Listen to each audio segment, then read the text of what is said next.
খেলা শেষে আমাদের পরিষদে খাবারের আয়োজনের ব্যবস্থা করতেছি, সেই জন্য হিসাব হচ্ছে। আমাদের বাবুর্চি আবুল কাকাই থাকবে, আর উনি প্রফেশনাল বাবুর্চি, যে কারণে ওনার এই কাগজ নিয়ে আসছে। আচ্ছা, আমাদের এই যে অ্যাডভোকেট কি অবস্থা নেই? অ্যাডভোকেট প্রস্তুতি নিয়ে নিছে পুরা কইছে ধরবাম আমি। এটি পারি না।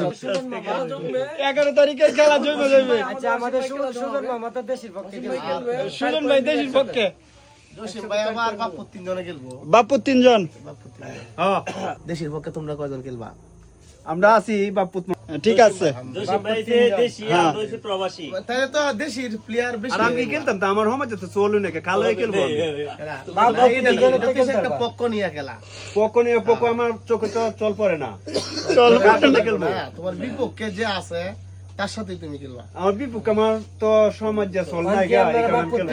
সমাজ যে চল বিচারলি তো না। বাপু 3 জনই খেলবে। ও তুই তো আমার সারা তোরা লই খেলবা, তুই আমার বিপক্ষে। আমি বিপক্ষে। সমস্যা কি? এই যে দলুবাবু আছে, আবার দলুবাবু আমরা ছেলে বাপ্পুর জসিম ভাই আছে, বিপক্ষে। আবার জসিম ভাই আছে, জসিম ভাই ছেলে আছে, তুই এই নিয়ে আবার 3 জন আছে। বাপ্পু 3 জন। 4 পয়েন্ট নিয়ে দেব।